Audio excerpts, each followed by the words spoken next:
Seguía. No te has perdido mucho. Estábamos diciendo que vamos a explicar los conceptos básicos del condicionamiento, tanto refuerzos como castigos, Vale. que son palabras que seguro que habéis escuchado alguna vez.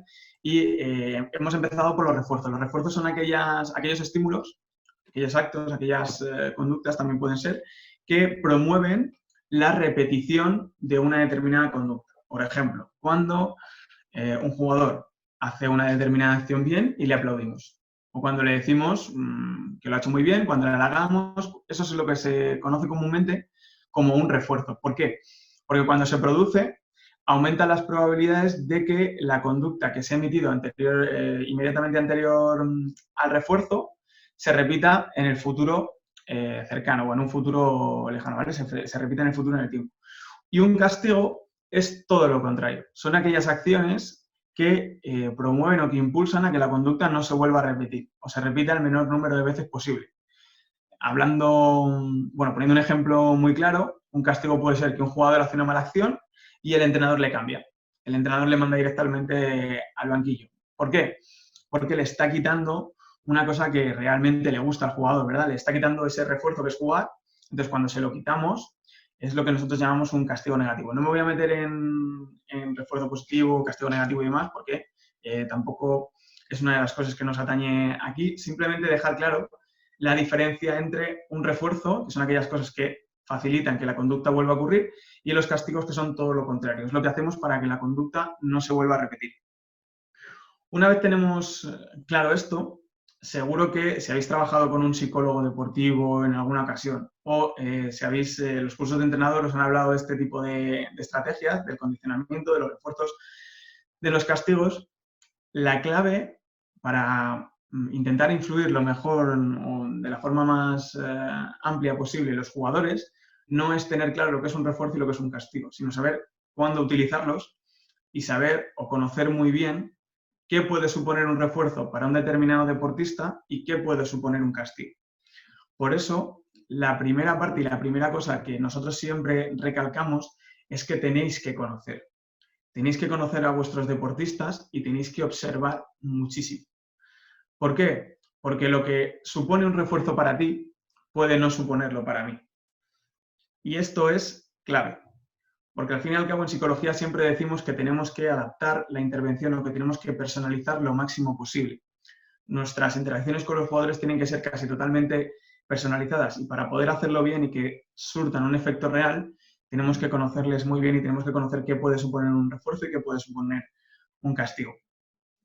Seguramente, además, si habéis trabajado con psicólogos deportivos, si habéis visto más charlas de este estilo, los psicólogos deportivos siempre solemos decir que intentéis reforzar más, sobre todo a los entrenadores, ¿no? Los entrenadores tenéis y tenemos, porque también hemos sido en ocasiones entrenadores, tenemos la tendencia a castigar más que a reforzar, porque obviamente ejercemos una figura de autoridad, los entrenadores son la figura de autoridad dentro del equipo y por lo tanto su deber o una de sus funciones es establecer los límites. Y obviamente cuando un jugador rebasa ese límite, tiene que haber una determinada consecuencia. La cosa es que dependiendo de la edad que tenga ese deportista y dependiendo sobre todo de su personalidad, que esto es otra de las cosas que tenemos que tener en cuenta, muchas veces los castigos no sirven para nada. E incluso en algunas ocasiones los refuerzos tampoco, porque se pueden malinterpretar. Entonces, tenemos que tener cuidado y tenemos que conocer todo lo que podamos al deportista. No sé si vosotros habéis tenido alguna situación en vuestro día a día, con vuestro equipo, en la que haya habido algún jugador o alguna jugadora, algún deportista que hayáis entrenado, en la que fuese muy difícil influir, en la que fuese muy difícil que os hiciese caso. De hecho, el objetivo de esta videoconferencia justamente es preguntaros sobre vuestras experiencias reales y que en base a vuestros casos y a vuestras situaciones hablemos un poco y analicemos qué se podría haber hecho, qué se puede hacer desde el punto de vista de los refuerzos, de los castigos y de la situación, por supuesto, de cada uno. Si alguno se quiere animar a exponer algún ejemplo y trabajamos sobre él, genial. Bueno, yo tengo un par, Luis, ¿vale? Pues adelante. Profesionales, pero da igual, porque al final es parecido, por lo menos la anécdota puede servir, ¿no? Yo he contado, y me habréis escuchado algunas veces, si me habéis oído hablar de esto, el caso de Roland Smith. Cuando yo llego a Fuenlabrada con Santabac, recuerdo que, bueno, Roland era el proyecto de jugador, ¿no? Un chaval de 2'7" que podía hacer el 3 y el 4, un físico absolutamente bestial y, bueno, joder, con unas características técnicas que nos hacían ser muy optimistas, ¿no? De hecho, bueno, el tiempo pues va dando la razón, quiero decir, está en el Barça, aunque tenga un rol, digamos, no muy activo, pero leches, está en el Barça, ¿no? O sea, algo han visto ellos también, ¿no? Entonces, la historia es que cuando llegamos, Zan y yo somos muy parecidos, entonces me ha gustado mucho esto que decías, ¿no? Que utilizamos mucho más el castigo que el refuerzo. Y es cierto. Resulta que empezamos a entrenar, hostia, y era, yo digo, era pim pam, toma la casitos. O sea, se las llevaba por todos lados. O sea, era cada jugador joven que comete errores y cada error era una leche, no física, pero verbal, ¿no? A una recriminación siempre.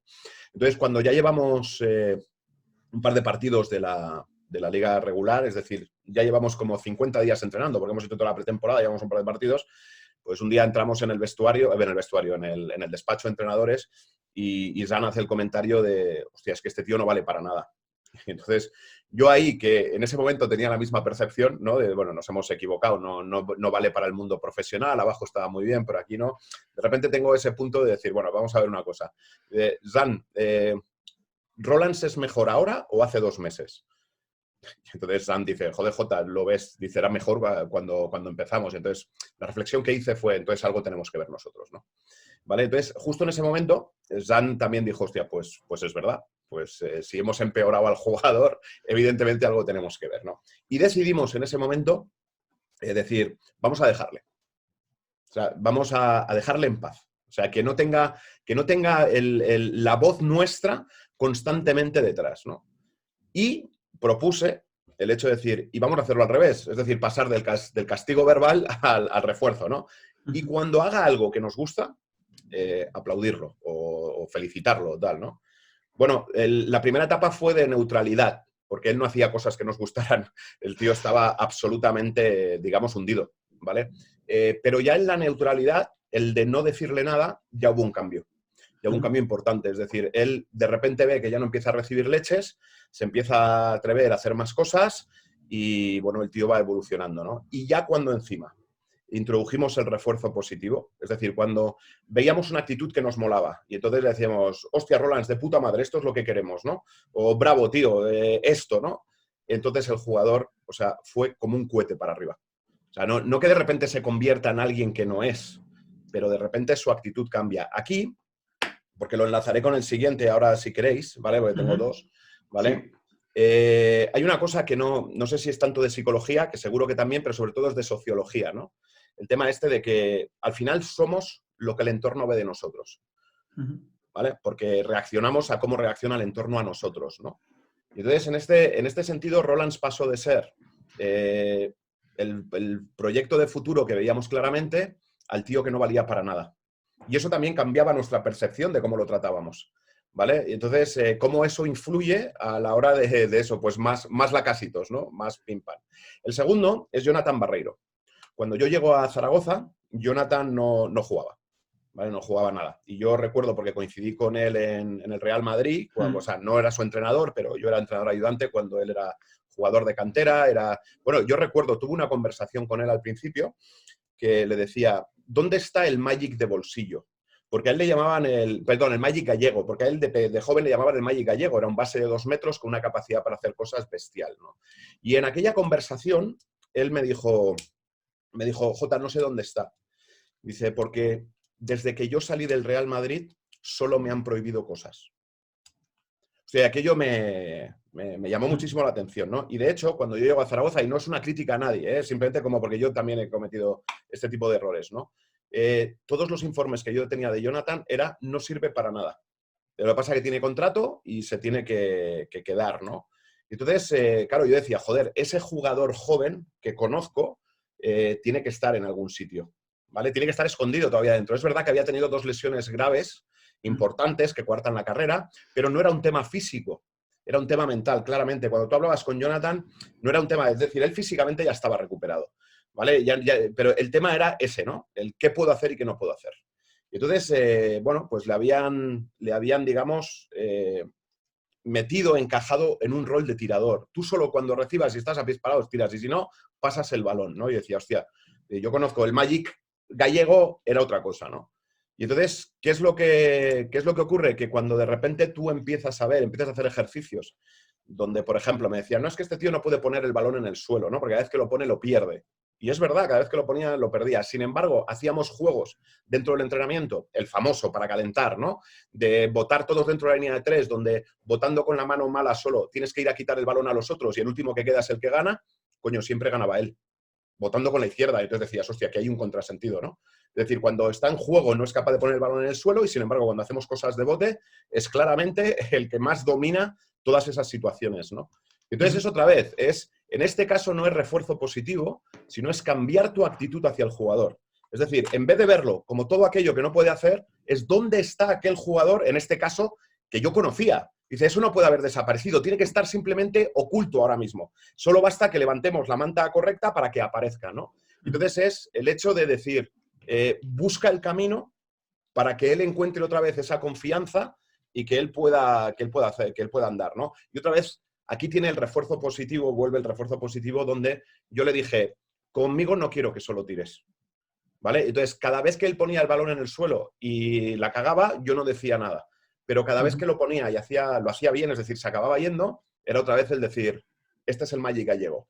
O este es el Jonathan escondido, que no ha desaparecido, que sigue ahí. Entiendo que es diferente a cuando estás trabajando un jugador que todavía no te ha mostrado una determinada habilidad, ¿no? Porque lo que hay que hacer es crearla. Pero hay muchas veces que conocemos algo de un jugador que de repente se ha extinguido, no sabemos muy bien por qué. Me ha apuntado porque nunca me lo habían... Yo no recuerdo que me hayan definido nunca así las definiciones de refuerzo y castigo, aunque tú has dicho que no es importante. Claro, castigo busca extinguir una conducta. Claro, entonces yo me acuerdo perfectamente de aquella conversación previa a empezar a entrenar, donde, ¿dónde está aquel chaval? Y me dijo, es que desde que salí de aquí solo me han prohibido hacer cosas. Claro. Ahí entra dentro, tú has dicho además una palabra clave que además se utiliza en psicología, que es un término, y es la extinción. Al fin y al cabo, tenemos nuestra visión en la cabeza de que un castigo es decirle a un jugador que lo ha hecho mal. Y un castigo para el jugador puede ser simplemente no prestarle atención. No prestarle atención o, por ejemplo, en este caso, prohibirle que haga una determinada cosa, porque al fin y al cabo eso, cuando a ti te dicen que la estás cagando, cuando te dicen que no paras de cometer errores y que tú no puedes hacer eso, cuando te prohíben, lo que están intentando es extinguir esa determinada conducta para que no ocurra en un futuro. ¿Qué pasa? Que eso a corto plazo puede darte algún resultado porque el jugador no pierde el balón, pero a largo plazo pierdes al jugador, pierdes al Magic gallego. ¿Por qué? Porque le has estado poniendo cada vez más trabas y cada vez más puertas. Has extinguido un montón de conductas que sí que podías haber potenciado y que sí que podías haber desarrollado. Al fin y al cabo, el problema del castigo es que te orienta hacia lo que no tienes que hacer, hacia lo que no quieres que repita un jugador o hacia lo que no quieres que haga. El refuerzo, ¿por qué es más útil? Porque le orienta hacia lo que sí quieres que haga. Esa es la clave para mí y es lo que siempre explico de por qué el refuerzo es más importante que el castigo. Además, Diego ha dicho una cosa, ha puesto por el chat una cosa muy importante que dice, ¿no creéis que demasiado refuerzo positivo hace que pierda su efecto? ¿En qué porcentaje usaríais el castigo y el refuerzo? Tienes toda la razón. Tanto el refuerzo como el castigo expuesto de forma continuada, ¿vale? Pues de una manera continua, pierde su efecto. O sea, no, a largo plazo, cuando ya ha pasado un determinado tiempo, no sirve para nada. Esto, además en psicología, hay dos tipos de programas de refuerzos y de castigos que se llaman continuo y variable. Y en todos los estudios, y además se ha demostrado de forma científica, el refuerzo variable es mucho más potente o es mucho más útil que el refuerzo continuo. El refuerzo continuo te puede servir al principio cuando, en el caso del que decía Jota, un jugador no tiene una determinada habilidad y se la quieres implantar, la quieres desarrollar, quieres que acoja esa habilidad. En ese momento sí que es importante que el refuerzo sea continuo para que el jugador sepa y asocie que cuando hace esta conducta, que cuando realiza ese determinado movimiento, está bien hecho. Conforme va pasando el tiempo y el jugador va siendo cada vez mejor, no puedes utilizar un refuerzo continuo porque pierde el valor. Lo tienes que hacer variable. Tienes que, a lo mejor, reforzar esa conducta o aplaudir al jugador una de cada 5, de cada 10 veces incluso que hace ese determinado movimiento. ¿Por qué? Porque simplemente para que la conducta no se extinga, para que la conducta siga ejerciendo su efecto, el jugador lo siga teniendo interiorizado y además tú sigas valorando el hecho de que se siga atreviendo a hacer ese tipo de cosas. Hablar de porcentajes es un poco, es como decía, no tiene mucho sentido en mi opinión, porque al fin y al cabo cada caso es diferente y para cada caso tendrás que utilizar más refuerzos, más castigo con algunos deportistas y en otros casos, como el caso que ha contado Jota con Roland Smith, es que no me sale el apellido, a lo mejor no tienes que hacer nada, simplemente en una primera fase tienes que dejar libre al jugador, porque el jugador está en tal estado mental de encorsetamiento, ¿vale? De rigidez, no tiene confianza en sí mismo, en la que a lo mejor no le sirve tampoco de mucho un refuerzo ni un castigo, sino que lo que necesita es que le dejes su espacio, que le dejes tranquilo y que le dejes poder desarrollarse. Sin embargo, el castigo yo creo que solo es útil en situaciones extremas, por así decirlo, que ya no te quede ningún remedio, no te quede ninguna alternativa que tú veas adecuada. Yo lo que utilizaría siempre sería intentar enfocarlo desde un punto de vista positivo, intentar reforzar aquello que te gusta o aquello que sí que quieres que repita y omitir o olvidarte de aquello que hace mal, como hizo Jota en ese momento, porque al fin y al cabo, si tú no le prestas atención a una determinada conducta, se acaba extinguiendo. Si no le prestas atención, el jugador a la larga deja de hacerlo, sobre todo cuando si el jugador hace A y hace B y tú quieres que haga B, cuando haga, si no le haces ni caso y cuando hace B le refuerzas o le prestas atención, entre A y B el jugador se va a quedar con B, aunque sea casi de forma inconsciente. ¿Por qué? Porque lo que buscamos siempre, todas las personas, al fin y al cabo, lo que buscamos es aceptación y pertenencia. Sentirnos aceptados por las personas de nuestro alrededor y sentir que pertenecemos a un determinado grupo. Y esto lo podemos extrapolar a situaciones positivas y a situaciones negativas que si queréis luego en un futuro podemos ver. Por eso la recomendación que yo te daría, Diego, es que intentes utilizar siempre el refuerzo por encima del castigo, que tampoco te hagas cábalas o intentes pensar en qué porcentaje es el adecuado, porque ya te digo, para cada caso es diferente y que el castigo solo lo utilices en situaciones en las que hayas probado ya trabajar con el refuerzo y hayas visto que no te ha servido de nada, que no te ha proporcionado ninguna ventaja ni nada.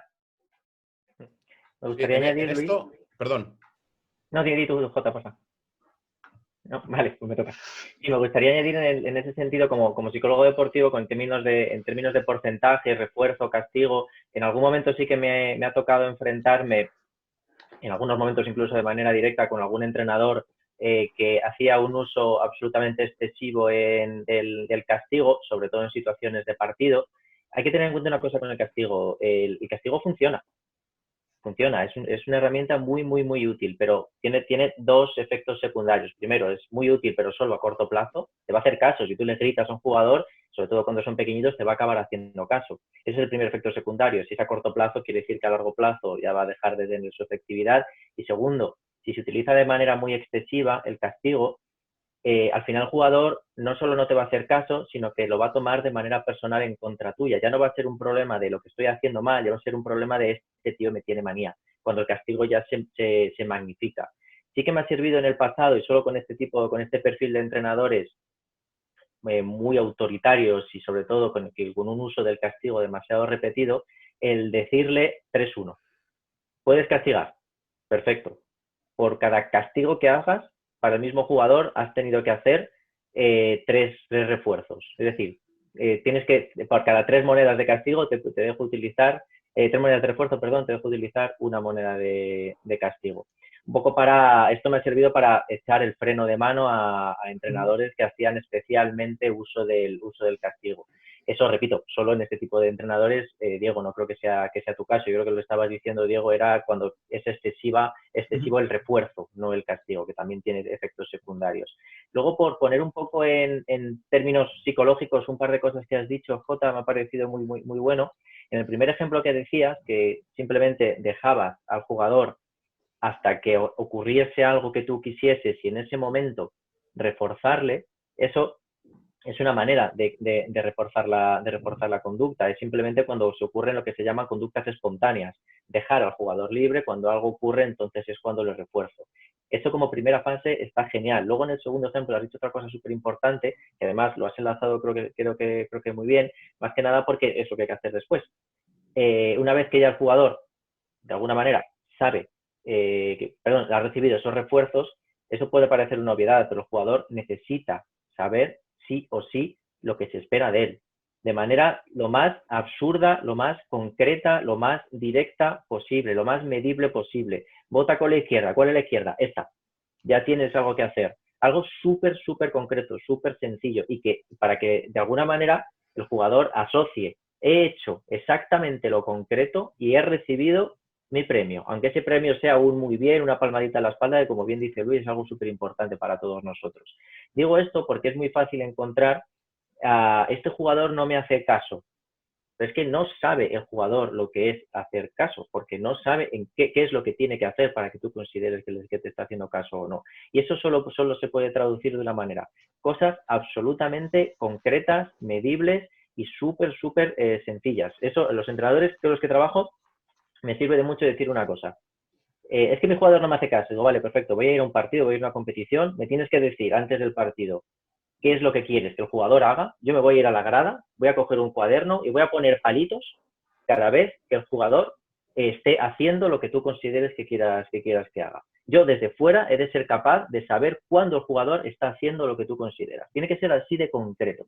Muchas veces nos liamos mucho de que el jugador no nos hace caso y nos olvidamos que es que quizá no sabe lo que queremos hacer. Y eso tiene que ser absolutamente concreto. Eso yo creo que es muy importante. Con el ejemplo que has dicho del bote, de la mano izquierda, etcétera, me parece genial. Creo que es súper importante. El jugador tiene que saber exactamente lo que tiene que hacer.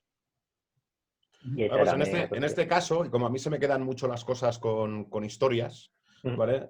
Claro, un gran amigo mío y además psicólogo, que además grandísimo entrenador, Chema Buceta, en un clínic en el Magariños hace ya pues probablemente 25 años, ¿vale? Él decía dos cosas. La primera decía esto que venís diciendo, ¿no? Dice, está demostrado que hablarle bien a un jugador tiene mucho más efecto que gritarle. Sin embargo, el 90% de las veces que nos dirigimos a un jugador es para gritarle. Es un absoluto contrasentido, ¿vale? Nos decía en aquella charla, ¿de acuerdo? La segunda, relacionada con el tema de los mensajes, de qué es lo que queremos, él contaba, si os acordáis, él era seleccionador nacional de femenino y hubo una época en la que el BEX, se llamaba, el Banco Exterior de España, ¿de acuerdo? Era la selección nacional, pero jugaba todo el año como club. Es decir, la propia selección era un club. ¿De acuerdo? Y resulta que, bueno, pues entrenaban en el Magariños, que es donde entrenaba el Estudiantes, y un año deciden abrir el tema del equipo del BEX ya no solo a las jugadoras que luego formarían la selección nacional, sino a extranjeras, ¿no? Y se traen a Elena Tornicudu, no sé si el apellido lo digo bien, pero era una pívot de 2 metros, ¿de acuerdo? Que en femenino es una barbaridad, o era una barbaridad en aquella época, y dice, Elena cambió nuestro equipo. Dice, ¿por qué? Porque Elena cuando llega a España no sabía ni una palabra de español. De tal manera que yo tuve que dirigirme a mis jugadoras en los tiempos muertos hablando en indio. Tú, correr. Tú, rebotear. ¿Sí? Y me di cuenta que mi mensaje llegaba mucho más a las jugadoras nacionales que sí entendían el castellano. Exacto, cosas sencillitas, súper, súper concretas. Es un ejemplo perfecto. Vale, y aquí quiero añadir, porque esto es la de Chema, el tema que, ¿cuánto influimos nosotros? O sea, ¿cuánto influimos? En el tema de utilizar el grito, como decía Chema, el castigo que decís vosotros, ¿no? Que evidentemente normalmente lo hacemos enfadados, además, porque una de las cosas que yo he descubierto es cuando castigues desde la calma. Sin embargo, no lo solemos hacer así. Cuando castigamos lo hacemos desde nuestra propia exaltación de los instintos, ¿no? ¿Vale? Y entonces creo que todavía es peor castigar de esa manera, ¿no? Es mi opinión, por lo menos en lo que es el baloncesto, ¿no? ¿En qué influye mucho eso? Nuestra paciencia, ¿vale? Como entrenadores, esto me ocurre a mí, es decir, yo no estoy a salvo, ¿vale? Como entrenadores, cuando le hemos dicho algo a alguien, ya creemos que tiene que hacerlo. ¿Sí? Esto, mi mejor ejemplo siempre es el bloqueo de rebote, ¿no? Un día de pretemporada le dedicamos 40 minutos a todo lo que es el bloqueo de rebote. Entonces tú dices, ya lo he explicado todo. A partir de aquí ya lo tienen que hacer. Sin embargo, es un hábito como cualquier otra cosa y un hábito tarda tiempo en cogerse. Es trabajo continuo, refuerzos, como decís vosotros, demás, y que esa conducta se acabe convirtiendo en algo instintivo, ¿no? En algo que no tengo que pensar, que sale sola, pero eso lleva tiempo, ¿no? No es un tema. Y sin embargo, ¿qué es lo que decimos? No, como yo ya te lo he explicado, ya lo tienes que hacer. Claro, al día siguiente llegas, no bloqueas el rebote, porque todavía no es un hábito, ¿sí? Entonces, ¿qué es lo que haces? Le gritas. Y dices, yo ya te lo he dicho, ¿no? Y entonces se produce el famoso bloqueo del jugador, ¿no? Y dices, es verdad, me lo ha dicho, pero leche, debe pensar, no debe pensar así, ¿no? Pero, claro, no tengo el hábito. Entonces, hostia, pues no me acuerdo, sí, sé que tengo que hacerlo, pero no lo he hecho, tienes razón, pero claro, me has pegado un grito, tío. Y eso, como tú bien dices, Luis, se lo toman como algo personal. Sí, sobre todo, aquí hay otro condicionante que lo hace incluso más difícil, y es que, por ejemplo, en tu caso, Jota, seguramente tú tengas jugadores profesionales que se supone que ya tienen una cierta madurez en algunos casos, pero también has tenido jugadores profesionales que son jóvenes, es la edad del jugador, la edad del deportista, porque, por ejemplo, con adolescentes es realmente complejo, simplemente por la fase del desarrollo en la que están. Yo no soy un experto en psicología del desarrollo, pero sí que conozco algunas cosas y la edad, sobre todo en esa etapa del desarrollo, es bastante complicada. Tú has dicho además otra cosa y es que es mucho más útil castigar desde la tranquilidad. Y totalmente cierto. Alberto Ruiz, de hecho, ha hecho un comentario en el chat y dice que entiende que es necesario hacer entender el castigo al jugador, es decir, que no se le castiga porque sí, sino dar una explicación, que él lo entienda. Por supuesto que sí, el jugador muchas veces, lo que decía Mario, no sabe por qué se le está castigando, porque no lo tienen claro. O sea, no saben exactamente qué es lo que han hecho mal o, incluso peor aún, no saben qué es lo que tienen que hacer bien. Ya no qué es lo que les ha provocado el castigo, que sí que se lo puedes decir, sino qué es lo que esperas tú a cambio, qué es lo que esperas tú para que le emitas el refuerzo. Por eso la comunicación es una cosa tan importante. O, como decíamos en la videoconferencia, me parece, no sé si fuera la anterior o hace 2 videoconferencias, a mí la comunicación me parece la habilidad más importante que tiene que desarrollar cualquier entrenador en cualquier momento de su vida, porque está constantemente utilizándola y además es el único medio que tiene para influir en sus jugadores. Entonces, castigar desde la tranquilidad, comunicarse con el jugador para que él entienda el motivo por el cual se le está castigando y para que entienda también el motivo por el cual se le está reforzando, que eso también consolida muchísimo la conducta, es muy, muy, muy importante. Nos han comentado además por el chat el caso de un entrenador que me parece que es Gerardo Oroz, que nos contaba su caso, su ejemplo con una jugadora en la que había puesto 3 normas muy básicas durante todo el año y había una jugadora que no se quería acoplar. No sé si te puedo preguntar, Gerardo, ¿qué edad tenía esa jugadora? Porque no sé si era adolescente, que por lo que tú has comentado por el chat, tiene toda la pinta. No sé si puedes poner por el chat la edad que tenía esa jugadora. Cadete de primer año. Vale, cadete de primer año que son entre 14 y 15 años, justo. Vale, 13, 14 años, perfecto. Esta etapa es muy, muy complicada porque el cerebro todavía se está desarrollando y entonces están a medio camino entre ser niños y convertirse en adultos. Pero no son niños ni son adultos. Entonces, eso es lo que lo hace realmente complejo este tipo de situaciones. Además, con los adolescentes, en este caso, con los adolescentes, entre comillas, que tienen esos problemas para aceptar la autoridad, ocurre una cosa y es que ¿por qué es realmente complejo? Porque el castigo con ellos no sirve. El castigo en ese tipo de situaciones no es útil porque se enfrentan a él. Están en una época en la que se van a revolucionar por cualquier cosa porque no tienen esa madurez. Como decíamos, el cerebro se desarrolla desde atrás hacia adelante.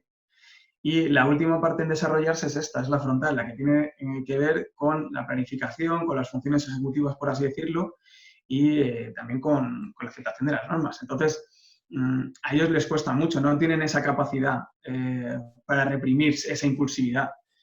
Y eso hace realmente complicado que puedan controlar su conducta. Ellos necesitan, los adolescentes en ese caso, necesitan que nosotros entendamos como adultos y que les apoyemos, pero tampoco sin hacerlo evidente. Esto luego lo vemos un poco más en profundidad si queréis. Pero al fin y al cabo, toda conducta o toda acción que lleva a cabo una persona, cualquier persona, independientemente de su edad, es por algún motivo. Tiene algún motivo. Y normalmente lo que solemos hacer es llevárnoslo al terreno personal. Lo hace para fastidiarme, lo hace para joderme el entrenamiento, lo hace para quedar por encima de mí y para quitarme la autoridad delante del grupo. No tiene por qué. su forma de expresar su frustración, por así decirlo, es esa. Es no hacerte caso, es llamarte primo. Y además hacerlo delante de todo el grupo para conseguir la aceptación del resto del grupo, para convertirse en una referencia seguramente en ese sentido. Sin embargo, lo más importante ahí es que tú conozcas el motivo real por el cual haces, por lo que haces.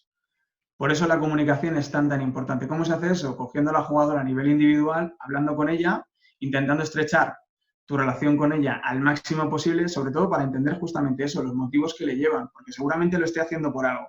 Hay alguna razón. Y no sea que te quiere tocar las narices, que te quiere retar. Es una forma que tienen de relacionarse, pero por el estado de desarrollo emocional que tienen, por su etapa del desarrollo. Porque además no es algo raro. Lo común es que los adolescentes se rebelen. Y lo común es que el castigo no tenga ningún efecto con ellos. ¿Por qué? Porque al fin y al cabo les da igual. Si los niños están constantemente midiendo a ver hasta dónde pueden llegar contigo, los adolescentes no quieren ni que les trates como un niño ni que les trates como un adulto. Y por eso es tan importante, o ahí lo que te puedo decir, lo que te puedo recomendar en ese tipo de situaciones que os pueden ocurrir, es que os intentéis acercar al jugador y que entendáis realmente el motivo o la razón principal por la cual se comporta de esa determinada manera. Porque cuando empecéis a entender su porqué, vais a ser capaces de que esa conducta se vaya eliminando a lo largo del tiempo simplemente no haciéndole caso o extinguiéndola sin hacerle caso, porque ya os digo, con los adolescentes el castigo no funciona, no tiene mucho efecto.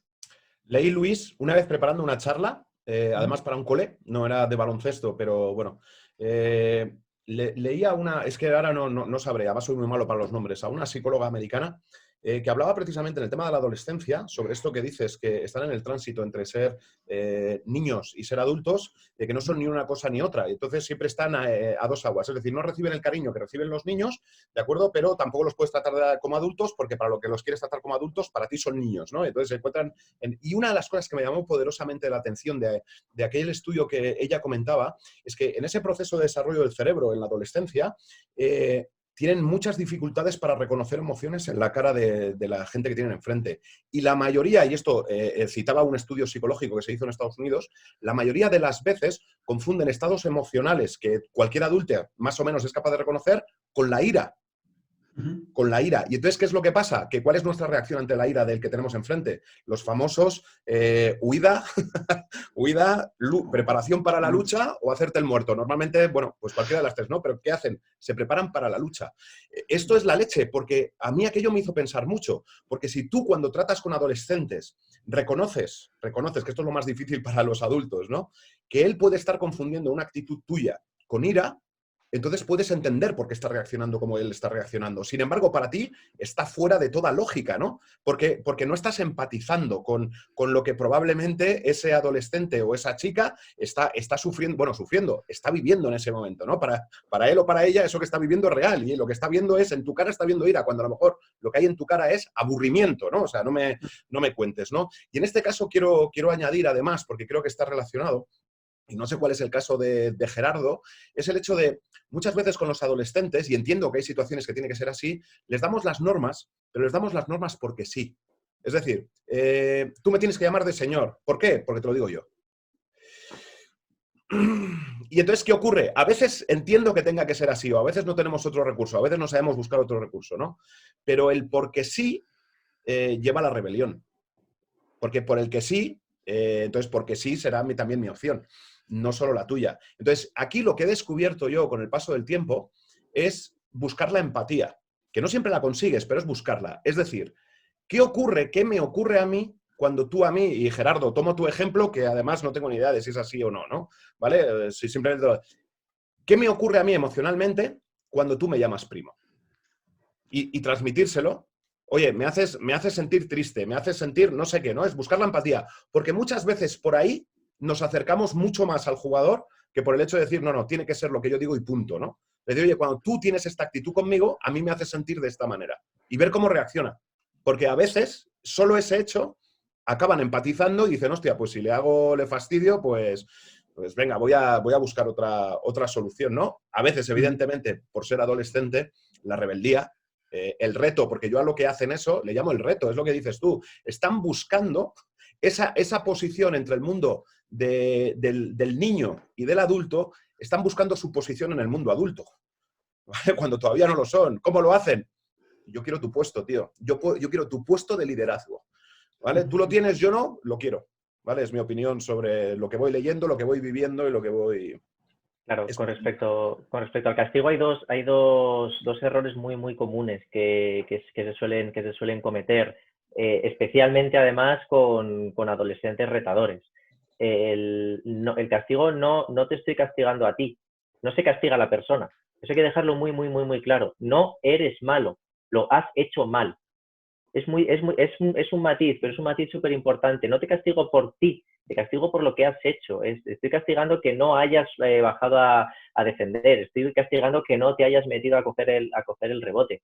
Pero no estoy castigando lo mal jugador que creo que eres porque no lo es, porque no creo que lo seas. Eso por un lado. Y por otro, esto es muy difícil de hacer en partido, por supuesto. Estoy hablando más de temas más transversales dentro de un jugador que pueda ser quizá un poco más rebelde.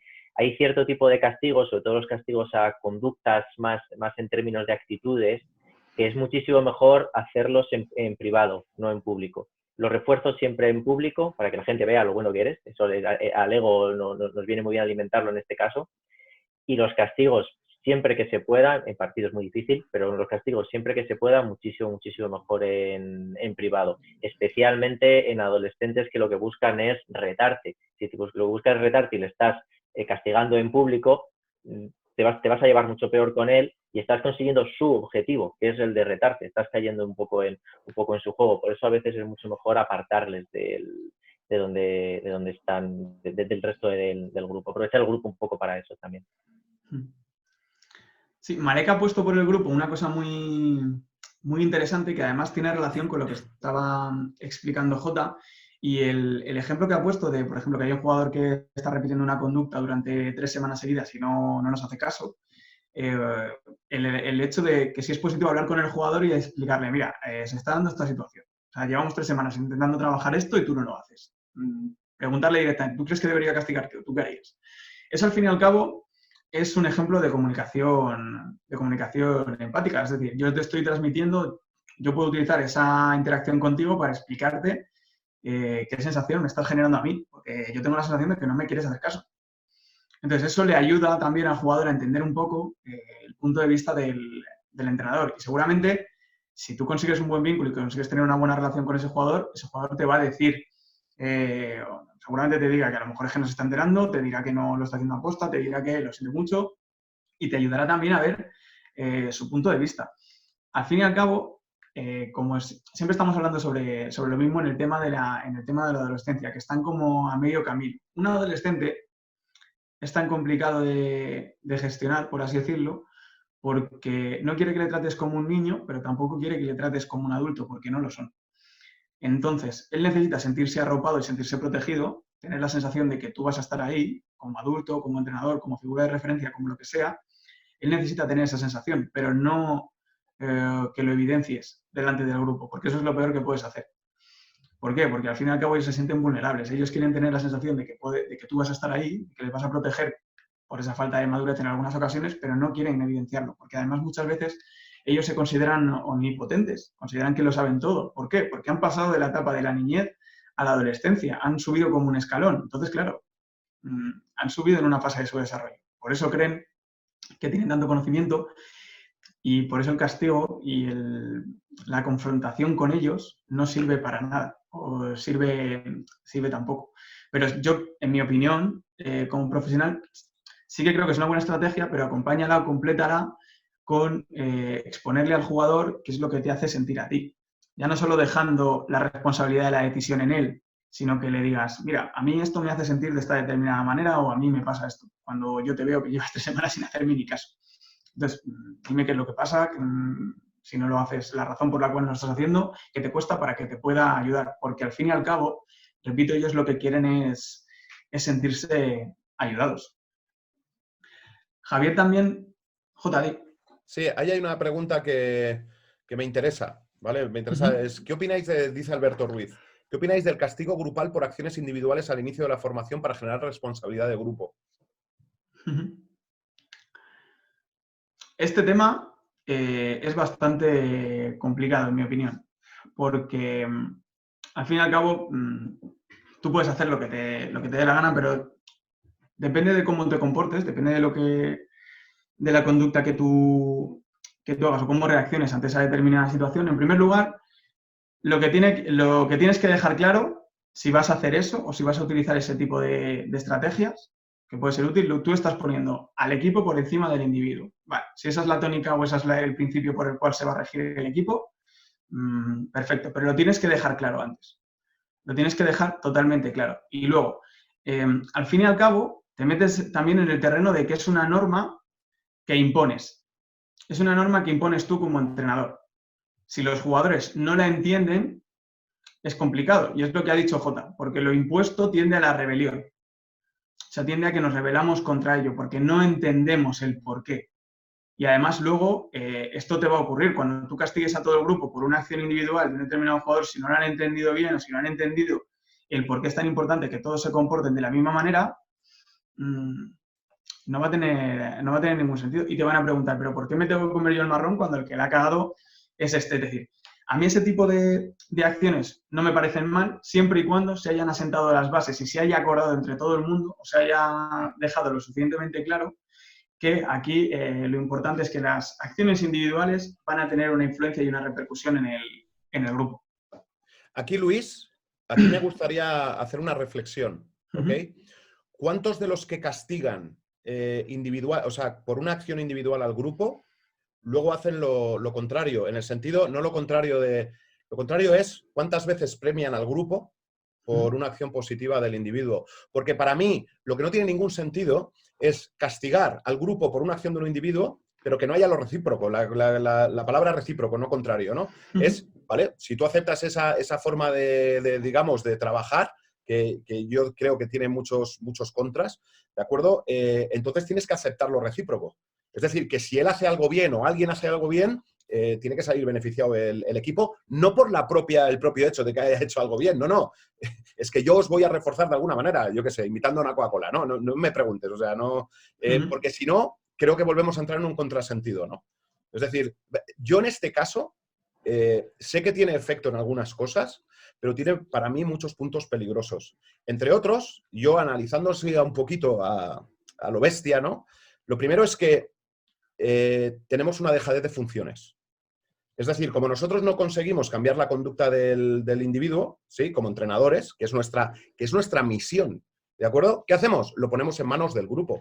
Que sea el grupo el que, como se siente afectado porque le castigan, que le empiecen a mirar mal, que le empiecen a decir... Porque además hay una cosa, que es que cuando eso ocurre, la reacción normal no es la de ayuda del grupo hacia el individuo, es la de rechazo.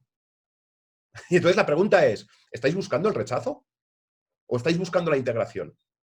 Porque las veces que un grupo reacciona ante eso, intentando ayudar al individuo a hacerlo mejor, son muy pocas comparados con las veces que me cago en todo, ¿eh? O sea, o lo haces bien y eso puede llegar, sobre todo en adolescencia, entiendo, y aquí yo no soy profesional, Luis, a verdaderos conflictos ya todavía mayores en el propio individuo que está recibiendo esa presión adicional, ¿no?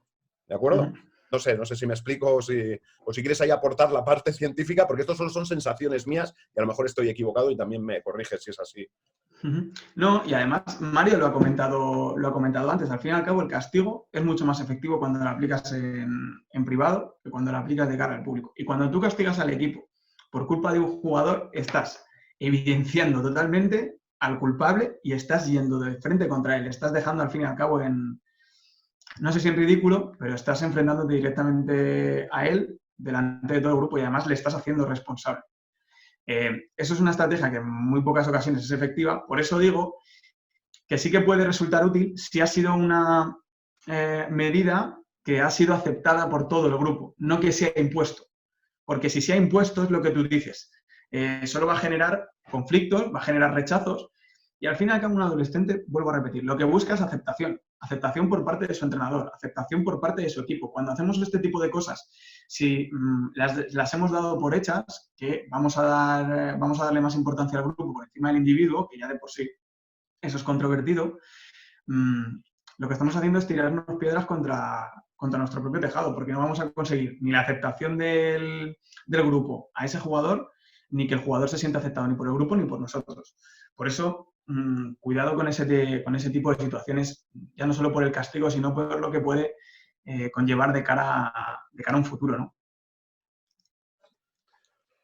Vale, y luego retomando, porque si no se me va a olvidar, ¿no? Con el tema de las reacciones que hablábamos antes, de que nosotros nos salimos de nuestro estado emocional para, bueno, pues para hacer el castigo, ¿no? El hacerlo desde la calma en vez de... normalmente al jugador o a la jugadora le solemos pedir que actúe sobre aquello que puede incidir, sobre lo que ella o él pueden incidir, ¿no? Y que trate de controlar las emociones en todo lo que le atañen a él, ¿no? Sin embargo, ¿qué es lo que ocurre? Que esto es lo que les pedimos a ellos, pero cuando nosotros nos salimos de nuestro estado emocional, tenemos un ataque de ira y lo que sea, con un castigo, en realidad estamos haciendo lo contrario a lo que le pedimos al jugador. Es decir, de algo que no depende de nosotros, que es su conducta, porque no depende de nosotros, depende de él. Nosotros actuamos con un estado emocional que estamos intentando inculcarle al revés al jugador cuando le ocurre a él, pues yo qué sé, con una acción del juego que no depende de él, ¿no? O sea, imagínate, un jugador que reacciona porque un compañero ha fallado. ¿Depende de ti que falle? No, pues oye, controla tus emociones, ¿no? Intenta hacer lo que está dentro de ti, ¿no? Eso es lo que les pedimos y, sin embargo, nosotros, cuando ellos hacen algo mal que no depende al 100% de nosotros nos salimos de ese estado emocional idóneo, con lo cual, aquí otra vez eres lo que haces, no lo que dices. Y entonces muchas veces somos, como entrenadores, porque, y aquí te digo que yo me incluyo, que actúo como la mayoría, ¿de acuerdo? Estamos siendo inconsecuentes con lo que tratamos de enseñar. Y esa es la peor forma de enseñar, ser inconsecuente con aquello que tratas de transmitir, ¿no? Sí, el ser incoherente. Hay otra de las técnicas, otra de los métodos de aprendizaje más importantes para el ser humano es el modelado. El modelado consiste en imitar lo que nosotros vemos, lo que vemos a nuestras figuras de referencia, lo que vemos a nuestro alrededor. Entonces, claro, ahí, si tú te comportas de una forma totalmente incoherente, no vas a ser una fuente creíble de información. Y el jugador, al fin y al cabo, el deportista, tiende a imitar lo que ve a su alrededor, incluido tú, porque tienes una posición de autoridad sobre él, o eres una figura de referencia aunque no lo parezca. Sobre todo dependiendo a qué edad, porque en la adolescencia, cuando los deportistas son jóvenes, los entrenadores de su deporte son una de sus principales influencias. Muchas veces los entrenadores no somos conscientes de ese poder, no son conscientes de ese poder que tienen de influencia de forma casi inconsciente sin hacer nada. Cómo influye nuestra conducta, nuestra forma de comportarnos en nuestro día a día o nuestra forma de gestionar nuestras emociones en los deportistas que estamos entrenando. O sea, si yo ocurre una acción que no depende de mí, como tú decías, un jugador que lanza un balón fuera y yo tiro la pizarra y la reviento contra el banquillo, luego no le puedo pedir al jugador que no le pegue un puñetazo a la canasta cuando falla una canasta fácil, por ejemplo. Porque somos totalmente incongruentes, o estamos pidiendo algo que nosotros ni siquiera estamos dispuestos a hacer. Entonces se produce ahí esa disonancia que muchas veces va tan en nuestra contra, ¿no? Por eso, primero tenemos que ser muy conscientes de cuál es nuestra propia conducta y nuestra forma de actuar, y a partir de ahí, la primera forma de influir es a través del ejemplo, o sea, siendo un ejemplo de lo que queremos transmitir y de lo que queremos que hagan nuestros jugadores, ¿no? Por eso el modelado es que tiene un papel también fundamental, sobre todo cuando son muy, muy pequeños, aprenden muchísimo de lo que ven, muchísimo.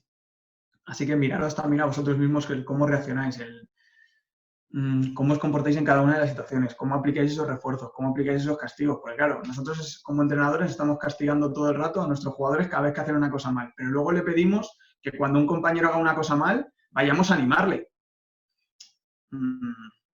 Vamos a tenerlo en cuenta eso, ¿no? Es decir, si promovemos que se refuercen y que se animen entre ellos, vamos a ser nosotros también un ejemplo de ello, ¿no? De que cuando el jugador no esté bien o que el jugador tenga esa necesidad de sentirse arropado, vamos a arroparle, no vamos a machacarle y a castigarle, vamos a utilizar el refuerzo de alguna manera, vamos a intentar no utilizar tanto el castigo.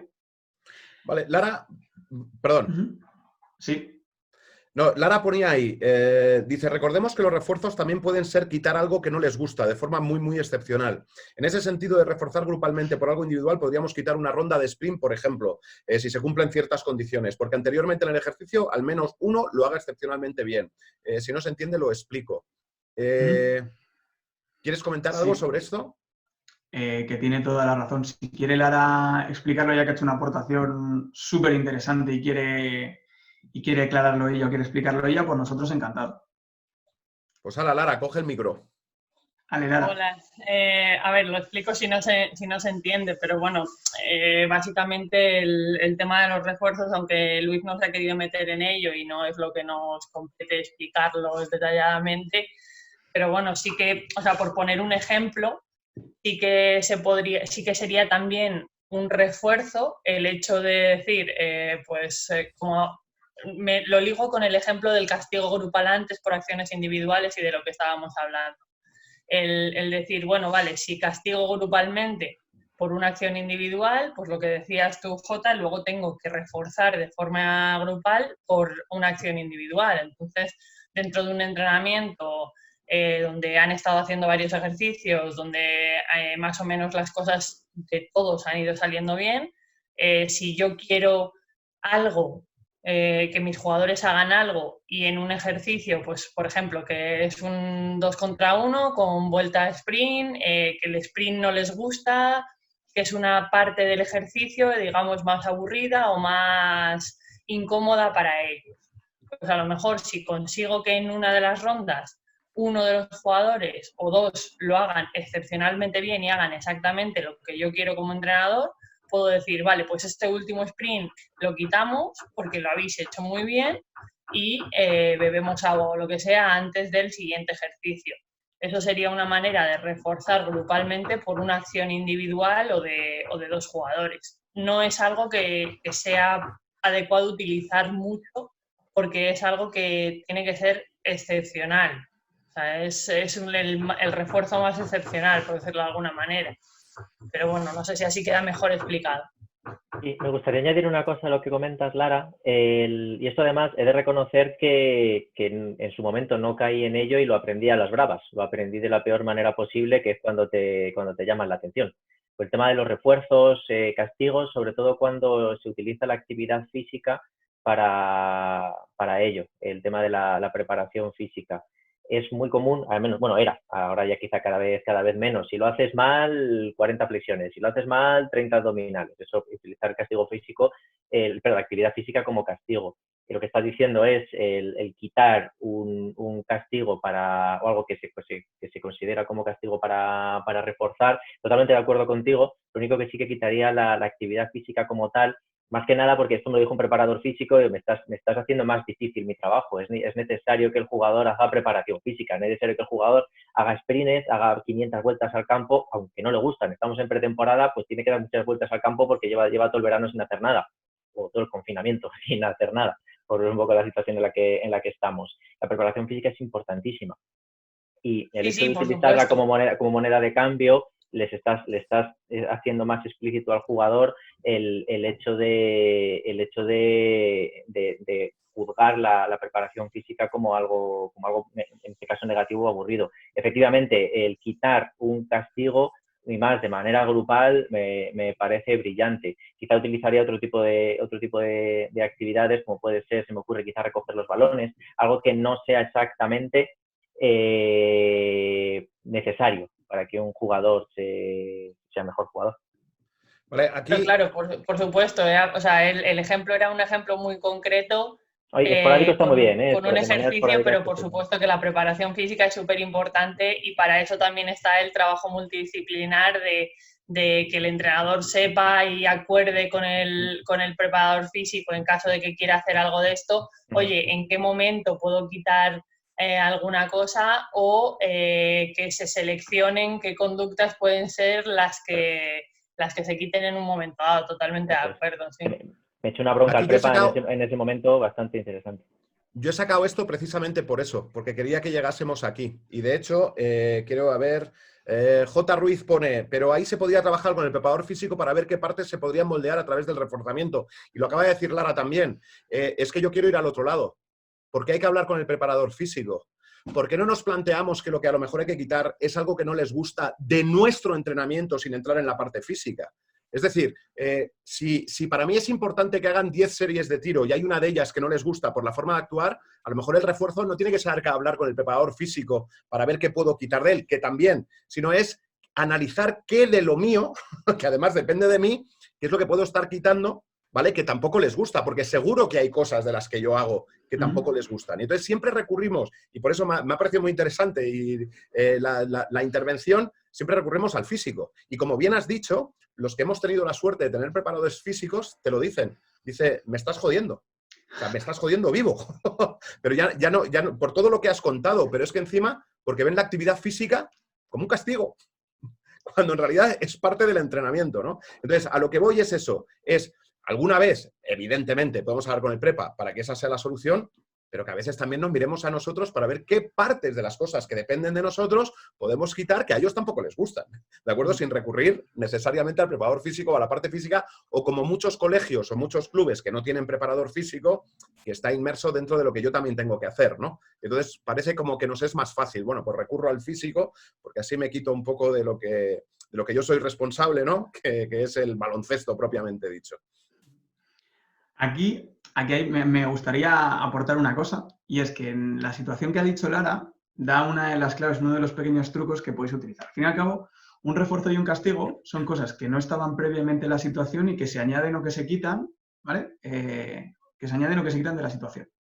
No tienen por qué estar presentes, por ejemplo. Tú haces mal una cosa, entonces te pego un grito. Eso es que le estamos dando un castigo. Sin embargo, si vosotros jugáis con el contexto, con la situación, podéis utilizar una determinada conducta, un determinado ejercicio como un refuerzo, como un castigo. Es decir, si yo te digo que tienes que hacer 10 entradas por la derecha y no las metes, y si no metes las 10 te pones a dar vueltas al campo, por ejemplo, sin meternos en el terreno de la preparación física y demás, pero te pongo como castigo, ese castigo es de que si no las metes, 10 vueltas al campo. Lo puedo hacer también desde el punto de vista contrario, es decir, vas a tener que hacer 10 entradas y vas a tener que dar 10 vueltas al campo después de las entradas. Si consigues meter las 10 entradas, te libras. Es decir, tú has planteado una situación inicial en la que el hecho de que meter las 10 entradas pase de ser un castigo a convertirse en un refuerzo negativo. Así que también podéis utilizar el contexto y la situación a vuestro favor. Esto es un pequeño truquillo que podéis hacer, pero al fin y al cabo los refuerzos y los castigos son cosas que se aportan, no que se quitan, pero que ya están presentes en la situación, ¿vale? Que no estaban presentes en la situación, simplemente para que lo podáis utilizar. Vale, cambiando de tercio, Luis. Mari ponía, os quería poner un supuesto. Juan, un adolescente de 14 años, es volviendo un poco a temas que hemos tratado antes. Un adolescente de 14 años pierde a su padre repentinamente. Su conducta en el deporte ya era bastante conflictiva, pero después del evento es insoportable su conducta en el entrenamiento. Quiere romper los tiempos todo el rato, hablando por lo bajo. ¿Qué opináis? Aquí yo creo que es un ejemplo claro también de lo que hablábamos antes, ¿no? Al fin y al cabo, los adolescentes tienen una dificultad enorme para gestionar sus emociones, para gestionar su comportamiento, y cuando ocurre un hecho tan traumático como puede ser ese, obviamente todo se ve exponencialmente agravado, ¿no? Y luego Anso, por ejemplo, ha dado una respuesta, que además lo ha hecho desde el punto de vista profesional, porque he visto que es psicopedagogo, y es que ahí hay que intentar descubrir cuál es la necesidad afectiva del adolescente, porque es lo que decíamos antes, todo se hace por algún motivo, porque estamos buscando algo, porque estamos buscando aceptación, cariño, porque estamos buscando que nos respalden, lo que sea. Y eso, la única forma de conseguirlo es empezando a nivel individual. A nivel grupal sí que se pueden hacer cosas, pero sobre todo con muchísimo trabajo individual, intentando conversar con el jugador, ver qué es lo que realmente necesita, cómo se siente, mostrándole nuestro apoyo y haciéndole saber, aunque sea en privado, ¿vale? Que lo sepa sobre todo en privado, que independientemente de lo que pase, que tú vas a estar ahí para ayudarle en todo lo que puedas, ¿no? Porque además de que es una situación muy extrema y realmente complicada de gestionar, ir de frente contra este tipo de jugadores en ese tipo de situaciones además no tiene ningún sentido. No sirve para nada. Y luego reforzarle mucho, exactamente. Sí, además en este caso en concreto, más allá de que lo que esté buscando el chaval, ¿no? Puedan ser mil cosas distintas, a lo mejor está buscando, pues eso, la atención y el cariño, pero también puede estar buscando lo que es entender qué coño pasa, ¿no? Y el problema es que el entender esa situación en esas edades, bueno, creo que en todas, ¿no? El tema de entender la muerte es tremendamente complicado. Y entonces, muchas veces esas reacciones, él está buscando un entendimiento al por qué ha ocurrido y para eso no hay respuesta. Simplemente ha ocurrido. Es un tema de aceptar o no aceptar, pero no va a encontrar una respuesta del por qué, ¿no? Con lo cual se escapa también de lo que es nuestra capacidad a veces de poder ayudarle en ese sentido, ¿no? Más que a entenderlo o a tal, es a aceptarlo, ¿no? Que me imagino que ahí es donde entráis vosotros como psicólogos y demás, que, bueno, pues como él pone, ¿no? El entrar en otros ámbitos de trabajo individual con el jugador. Yo creo que para mí ahí lo importante es el tema de la empatía. O sea, es el tema de que tú como entrenador que digas, si antes era difícil y yo tenía que estar, ahora multiplicado por 100. Porque ahora encima hay un tema dramático detrás, ¿no? Y entonces el que seamos empáticos a costa de tener que mordernos la lengua, de pellizcarnos y demás, creo que es tremendamente importante para ese jugador en ese momento, incluso a veces hasta con afectación del grupo. ¿Vale? Ahora me viene a la cabeza y no tiene nada que ver.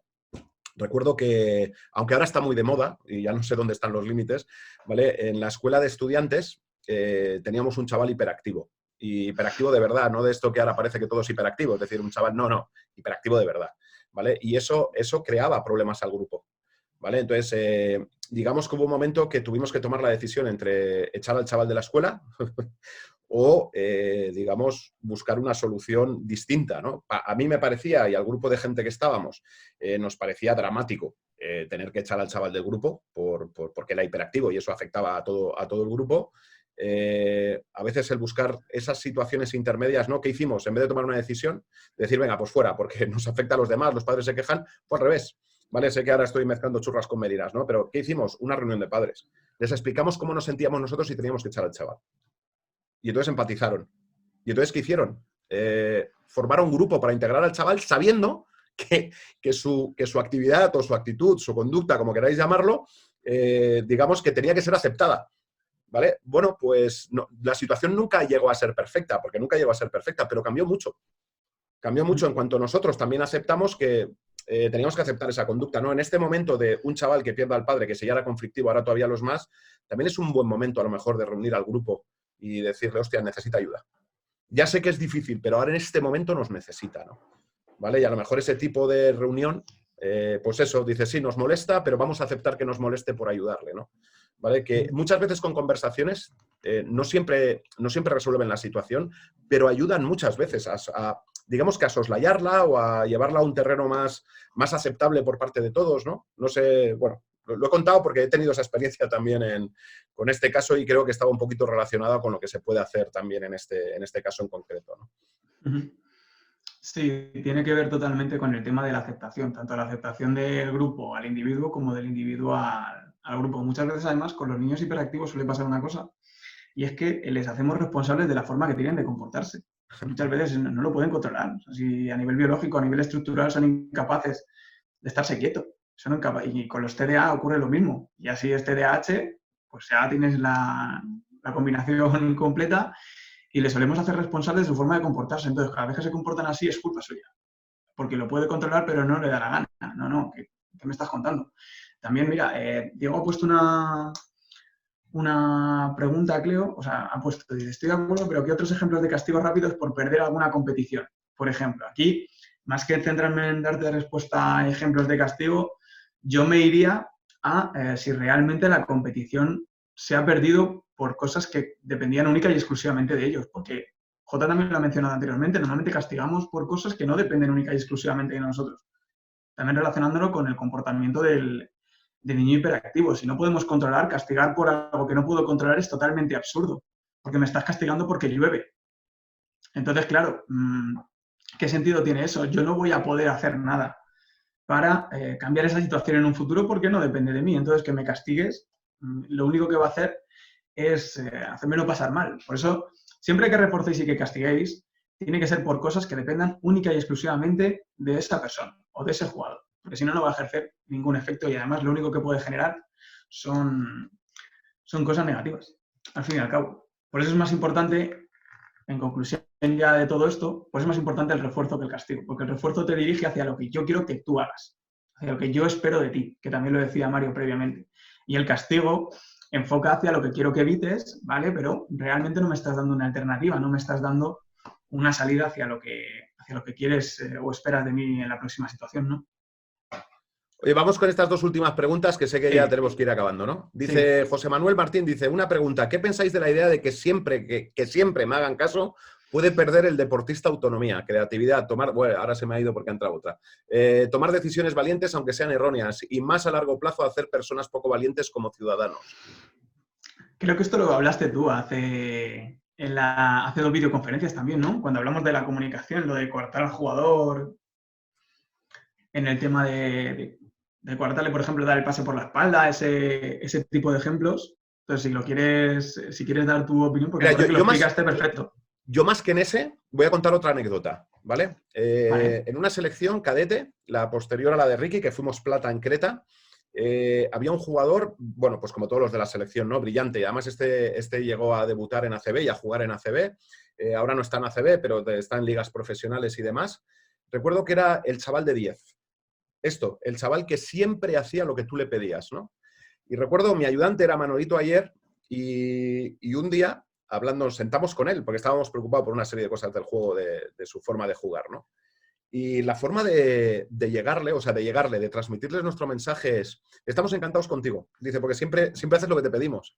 Dice, le dijimos, lo que pasa es que necesitamos que alguna vez no nos hagas caso.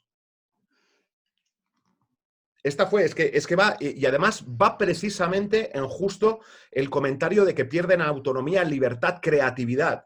Es decir, era un tío de 10 en el cole, cuando digo de 10, de sobresaliente matrícula de honor en el cole. Un tío que sobresalía en el baloncesto, que tú le decías A y era A todas las veces, ¿no? Entonces, ¿qué es lo que nos encontramos? Nos encontramos un jugador brillante, muy rígido. Entonces, la forma de llegarle fue, vale, pues la norma a partir de ahora es que de vez en cuando no nos tienes que hacer caso. De vez en cuando, porque claro, si pasas a no hacernos caso nunca, vamos a tener un problema distinto, ¿no? Pero era una de cada 10 veces, no nos hagas caso, ¿vale? Y me hace gracia y he querido retomarlo porque esta fue la forma que tuvimos de llegar a aquel jugador. La de, no tienes que ser tan obediente siempre. Pero claro, para que no fuera obediente, a un tío obediente, ¿qué tuvimos que darle? La norma. ¿Cuál era la norma? Tienes que no hacernos caso una de cada 10 veces. Sí. Además es un caso genial para trabajar también en el largo plazo, ¿no? No solo pensar en resultados cortoplacistas, sino también de cara al futuro del desarrollo del jugador, claro. Dice, voy a leer la de Alberto Ruiz, si os parece, y ya con esto, no sé si hay otra. Sí. Dice, dado el nombre de la charla, ¿qué podemos hacer para que nuestros jugadores nos escuchen? No piensen que venimos de una generación en la que se nos educaba en que la figura de autoridad necesariamente debería ser respetada y obedecida, y en el que el castigo se aceptaba como una estrategia socialmente aceptada, mientras que en la actualidad el castigo se ve siempre como una estrategia incorrecta y traumática. Está más desdibujada la figura de autoridad y por tanto es más difícil que nos escuchen. Aquí hay dos cosas. Yo no creo que ahora mismo el castigo se vea como algo totalmente incorrecto y traumático. Yo creo que se ha cambiado el paradigma y se ha cambiado la visión del castigo como algo más inefectivo de lo que realmente era, porque al fin y al cabo, Mario también lo ha dicho antes, el castigo en determinadas ocasiones es útil. Entonces no podemos tampoco demonizarlo y depende también mucho de las edades y de las circunstancias. Pero el hecho de que una persona imponga esa autoridad o imponga esa ley no implica que le estén escuchando. O sea, eso no tiene nada que ver. Tú me puedes estar imponiendo una norma, me puedes estar obligando, o la situación me puede estar obligando, tú como figura de entrenador me puedes estar obligando a una serie de cosas, pero eso no significa que yo te esté escuchando y que yo lo esté aceptando, que son dos planos totalmente diferentes. ¿Qué pasa? Que el estado ideal, el estado que genera mejores resultados a largo plazo, que genera jugadores mucho más complejos, con mucha más capacidad de desarrollo, mucho más creativos, no es la autoridad, es la libertad, por así decirlo. Es que tengan la sensación de que tú le vas a estar apoyando y de que hay una serie de que tú les vas a ayudar y a lo mejor hay una serie de normas que tú les puedes explicar y les puedes exponer y les van a ayudar a desarrollarse, pero no tienen nada que ver con el tema de la autoridad, el hecho de que te escuchen y el hecho de que te vayan a hacer o de que te hagan caso. No sé si me estoy explicando bien, pero no tienen, son dos mundos totalmente aparte. El hecho de ser una figura de autoridad te va a dar el poder en determinados momentos, pero no implica que te vayan a escuchar y que te vayan a hacer caso en otro tipo de situaciones, sobre todo en situaciones diferentes. Y al fin y al cabo nosotros lo que siempre promovemos es que el entrenador tienda a convertirse en un líder, tiende a convertirse, y un líder es una persona que influye, que tiene la capacidad de influir en los demás. Y la autoridad, la mayoría de las veces no nos influye porque nos obliga. Y si no entendemos encima el sentido que tienen esas obligaciones, muchas veces nos vamos a rebelar, va a llegar un momento en el que nos podemos rebelar y eso es un síntoma evidente de que no ha habido escucha. Sí, pero matizando con esto, creo que está relacionado con la pregunta anterior, ¿no? Uh-huh. Si lo que queremos es gente obediente, entonces, oye, tenten palo y tenten tieso, ¿no? ¿Vale? O sea, es, oye, pues ala, pues vas a hacer lo que yo te diga porque sí, ¿no? ¿Vale? Sí, o la claro. otra es, si lo que buscamos, dentro además del baloncesto, no es una obediencia ciega, sino necesitamos también ese punto de creatividad, con lo cual necesitamos que también tengan un espacio de libertad, que es al que estás haciendo referencia tú, ¿no, Luis? Uh-huh. En ese sentido, aquí me voy a un extremo, pero leí una vez que el modelo este de lo que es la autoridad máxima viene de lo militar, pero viene de lo militar, de los cuerpos de élite, donde el que alguien sea desobediente pone en riesgo la vida de todo un conjunto de personas. ¿Qué es lo que ocurre? Claro, primero que haces una selección natural y te cuentan quiénes son los que han pasado por toda una selección natural. Por ejemplo, esto es una barbaridad, pero es así. ¿Cómo me garantizo yo que cuando te torturen no vas a decir nuestra posición como militares, ¿no? Torturándote. Tengo que saber que si te torturo vas a ser capaz de aceptar la tortura. Claro, para llegar a ese punto, ¿cuántos se han quedado por el camino? Porque no han sido capaces de llegar a ese punto de obediencia, de tal, no sé, pues la gran mayoría. O sea, esto es una selección natural bestial, ¿no? Y eso ha servido, digamos, como modelo, después de las hostias, tal no sé qué, para crear, pues eso, gente obediente, ¿no? A lo mejor, bueno, ya no como sociedad, que no entro en el tema político ni nada, en el tema del baloncesto es, ¿queremos gente de verdad solo obediente? O como decía el caso anterior, queremos creatividad. Porque entonces, bueno, a lo mejor es la obediencia de la creatividad, ¿no? De la libertad, pero ahí estamos ya en un tema filosófico, ¿no? Sí, exactamente, ese es el debate que hay que generar. Bueno. Y luego... sí, si quieres ir adelante, sigue, si es por ti, yo no tengo prisa. La última aportación que ha dicho Javi Grande, dice, yo el tipo de castigo lo consensúo con ellos. Si no hacemos X, ¿qué tipo de castigo queréis tener? Así nunca pueden decir que no asumen su responsabilidad, ya que ellos mismos son los que decidieron la penalización. Esto es una de las claves, es decir, hacerles partícipes de las normas que se van a poner en el grupo porque han sido aceptadas y acogidas por todos, ¿no? Ya con esto, si os parece bien, terminamos. Además, yo creo que ha sido una videoconferencia bastante interesante. Sobre todo, vuelvo a repetir, por las aportaciones que hace Jota, por supuesto, y por las que hacéis vosotros en el chat, las aportaciones que hacéis todos los participantes de vuestras situaciones, de vuestras experiencias. Así que muchas gracias, yo creo que ha quedado bastante bien. Y os encuadramos, os animamos a participar en las siguientes que vayamos haciendo, que anunciaremos tema y anunciaremos fecha y hora muy próximamente. Así que muchas gracias a todos de nuevo por estar. Os recuerdo que podéis seguirnos en las redes sociales, que ahí es donde vamos publicando todo, y colgaremos esta videoconferencia igual que las demás en YouTube en las próximas semanas. Así que muchas gracias por venir. Nos vemos la semana que viene. Un placer.